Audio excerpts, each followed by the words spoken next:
Oke guys, welcome back to Cakra Diva Reinkarnasi dalam pembahasan alur cerita Solen 2 Jushi Tangmen episode ke-149. Seperti biasa kita review dulu pembahasan alur cerita episode sebelumnya, di mana Yuho telah mendengar rencana lengkap aliansi 3 kekaisaran untuk membinasakan Su Tianran. Namun terus merasakan ada yang ganjal dan terlalu ceroboh dari rencana tersebut. Namun karena Tian Yang dan Dubushi sudah sangat yakin dengan rencana ini, Dolu lainnya pun juga ikut setuju sehingga Yuho tidak bisa banyak berkomentar. Namun sesampainya di sana situasi menjadi lebih mencurigakan lagi karena Dubushi mengajaknya berbicara empat mata, menceritakan tentang kelahiran putra Su Tianran dan betapa berbahayanya Kaisar Matahari Bulan tersebut apabila tidak segera dihentikan, sebelum kemudian menyampaikan bahwa ada misi lain yang harus mereka lakukan. Nah, di episode kali ini kita akan melihat misi macam apa yang tengah direncanakan oleh para Master Dunia Roh yang sampai membuat Dubushi membakar api rohnya sendiri seolah sudah siap mengorbankan nyawa untuk membawa serta sang Doluo naga kegelapan Long Xiaoyao. Gimana cerita selengkapnya, langsung aja kita terobos. Kuy. Yuho menunjukkan ekspresi terkejut ketika Dubushi mengatakan bahwa selain menghabisi Su Tianran masih ada misi lain yang hanya diketahui oleh dirinya dan Doluo Tianyang. Bahkan dengan tegas Dubushi berkata bahwa tidak ada yang rombongan yang perlu ikut serta dalam misi rahasia itu, dan apa yang harus mereka lakukan adalah menunggu Tianyang menyelesaikan tugasnya. Nah, tujuan Dubushi mengajak Yuho berbicara empat mata malam ini adalah dia berharap apabila situasi menjadi berbahaya, pemuda itu bisa memberikan bala bantuan, utamanya untuk memastikan semua orang dalam rombongan dapat mundur dengan selamat. Ada beberapa hal yang terasa menjanggal dan menyeruak dalam pikiran Yuho ketika bertanya apa yang Dubushi rencanakan untuk dirinya sendiri. Tapi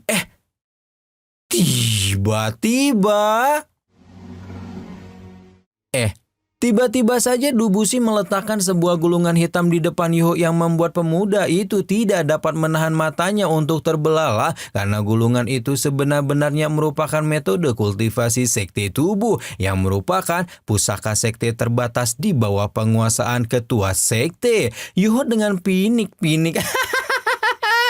panik atuh ya, buru-buru menolak pemberian Dubushi sambil berkata bahwa dia bukanlah orang yang pantas untuk menerima benda luar biasa seperti ini. Dubushi hanya menghela napas panjang ketika mulai menceritakan bagaimana sekte tubuh mengalami kerugian besar dalam serangan kekaisaran Tianyun dan hampir seluruh generasi muda sektenya telah terbunuh, sementara kesalahannya telah membuat sekte tubuh berkultivasi dengan sekuler hingga tidak dapat mengikuti perkembangan zaman.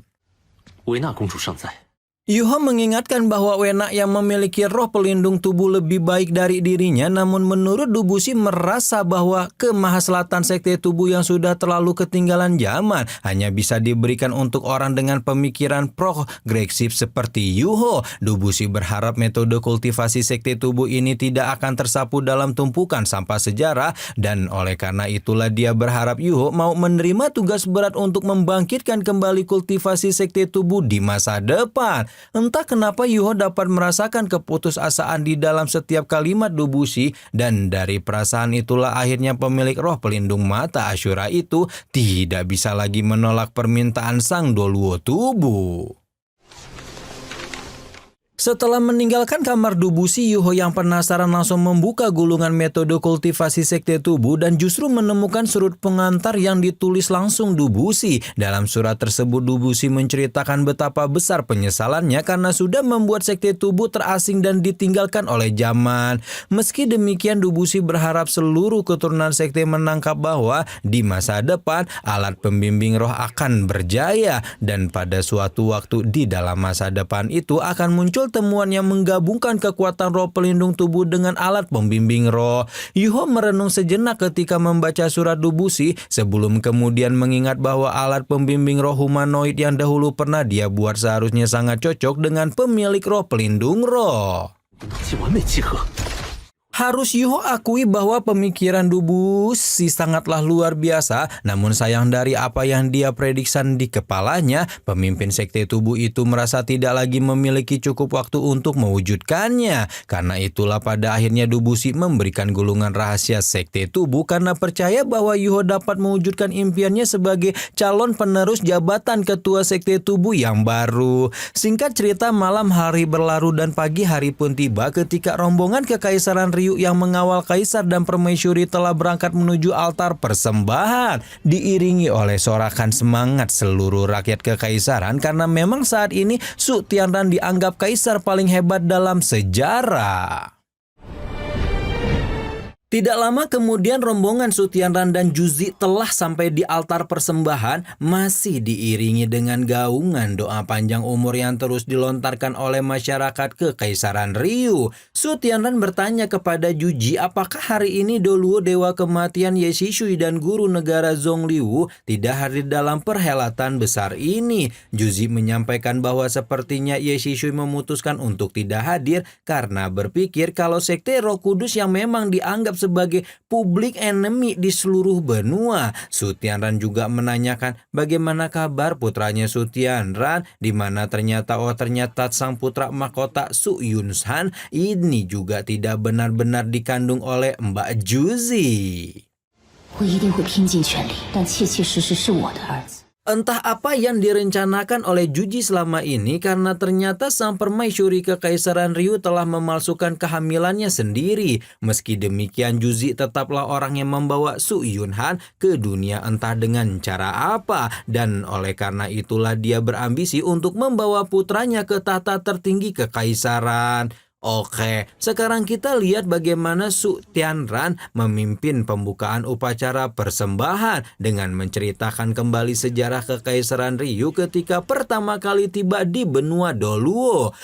Tapi Antek dan Jal yang satu ini malah playing fiktif ketika berkata bahwa dahulu mereka lah yang diserang oleh 3 kekaisaran. Dan karena itulah bersama dengan upacara persembahan ini, dia menyatakan dengan resmi bahwa Kekaisaran Ryu akan segera memulai perang untuk balas dendam. Nah, ketika Su Tianran membayangkan kejayaannya di masa depan setelah menaklukkan 3 kekaisaran dan menguasai seluruh benua inilah tiba-tiba saja terdengar debuman keras dari arah gudang senjata terbesar kekaisaran yang jelas saja membuat semua orang terkejut di tengah megahnya upacara persembahan. Juji segera memerintahkan para Doluo Kekaisaran Ryu untuk memeriksa apa yang sedang terjadi. Sementara itu di gudang senjata kota timur, para Doluo sedang berterima kasih kepada Yuho atas bantuan pemuda itu. Eksekusi rencana mereka berjalan dengan begitu sempurna. Oleh karena itulah mereka bergegas menuju altar persembahan untuk melaksanakan misi utama, yaitu menghabisi Su Tianran. Wutong tampak terkejut menyaksikan para Doluo Kekaisaran Doling memiliki alat canggih untuk membuat tubuh tembus pandang, namun menurut Yuho alat itu seharusnya masih setengah jadi, sehingga hanya bisa digunakan oleh ahli di ranah Master Dunia Roh untuk mengaktifkannya. Nah, karena urusan mereka di sini sudah selesai, Yuho pun mengajak Wutong untuk pergi lebih dulu sebelum Antek Dajjal Kekaisaran Ryu datang. Sementara di altar persembahan, Su Tianran seolah berusaha menenangkan masyarakat, masih melanjutkan pidato kenegaraannya dan terus menggaungkan cita perdamaian dengan menaklukkan seluruh dunia di bawah kekuasaan Kekaisaran Matahari Bulan. Namun belum sampai benar-benar menyelesaikan upacara persembahannya,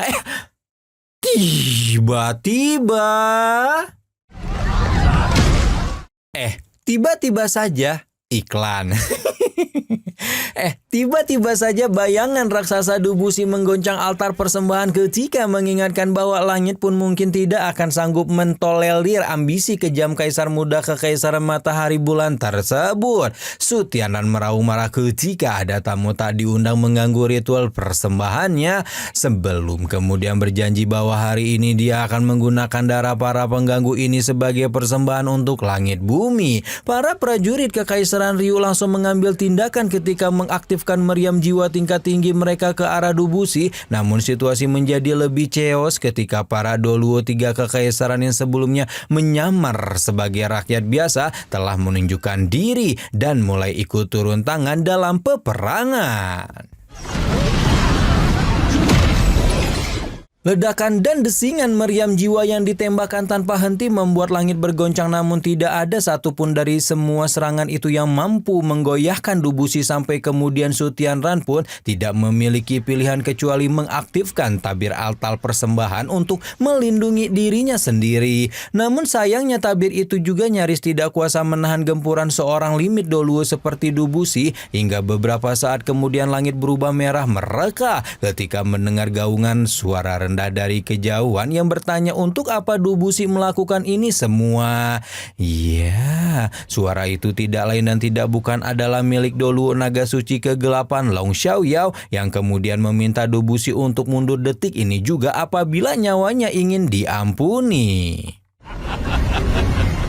Namun pernyataan menggelikan itu justru membuat Dubushi tidak bisa menahan tawa sebelum kemudian mengibaskan tangannya dan membuat ratusan prajurit berikut alat pembimbing roh yang mereka gunakan berterbangan ke segala arah. Dubushi dengan tegas berkata bahwa meskipun Muon adalah musuh bebuyutan Sekte Tubuh, dia masih menghormati pemimpin Akademi Shrek yang mengorbankan nyawa demi melindungi murid dan seluruh kota itu dibanding Long Xiaoyao yang sampai bersedia menggadaikan kehormatannya sendiri demi seorang wanita. Menurut Dubushi, apabila Muon masih hidup, mungkin Doluo Naga Suci Cahaya itu akan malu bukan kepalang melihat sosok yang dahulu disandingkan dengannya justru menurunkan martabatnya sendiri karena bergabung dengan Master Roh Jahat.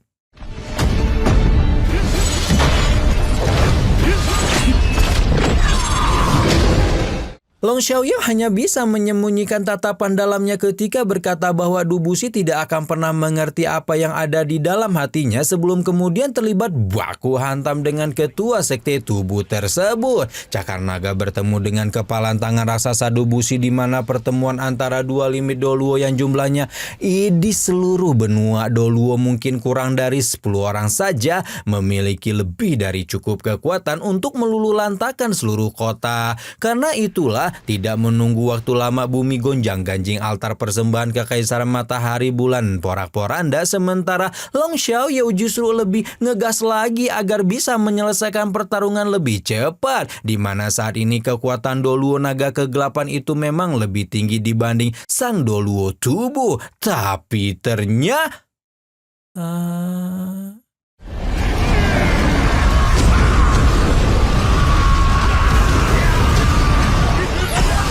Tapi ternyata tanpa diduga-duga Dubushi malah mulai membakar api kehidupannya sendiri, di mana adegan berbahaya ini bisa meledakkan inti rohnya sendiri apabila terus berlanjut. Namun sayangnya sejak awal Dubushi sudah siap mengorbankan nyawanya sendiri demi memastikan misi pembinasaan kaisar ini berjalan sesuai rencana, dan meledakkan inti roh dengan bayaran bisa membawa Long Xiaoyao mati bersamanya jelas bukanlah sebuah transaksi yang merugikan. Long Xiaoyao adalah salah satu kekuatan terbesar Sekte Roh Kudus maupun Kekaisaran Matahari Bulan, dan selama bisa membawanya pindah alam, maka Dubushi yakin kalau keselamatan sekte, keluarga, juga segenap Kekaisaran Tianhun akan lebih terjamin.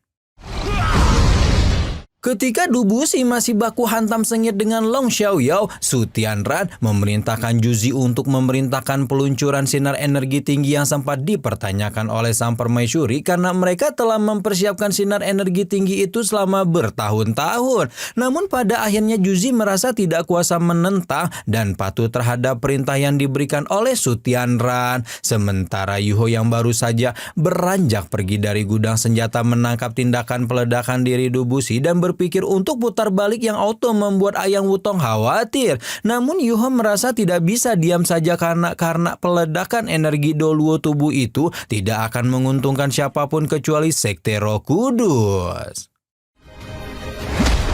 Sementara itu situasi di altar persembahan menjadi sangat kacau karena nyaris seluruh bangunan diluluhlantakkan dan peledakan inti roh Dubusi ini jelas membuat para master dunia roh yang pergi bersamanya menjadi khawatir setengah mati. Namun Dubusi langsung mengingatkan para Doluo untuk pergi karena bagian misi mereka telah selesai, yang menandakan bahwa Doluo tubuh itu memang sudah berniat untuk mengorbankan dirinya sejak awal.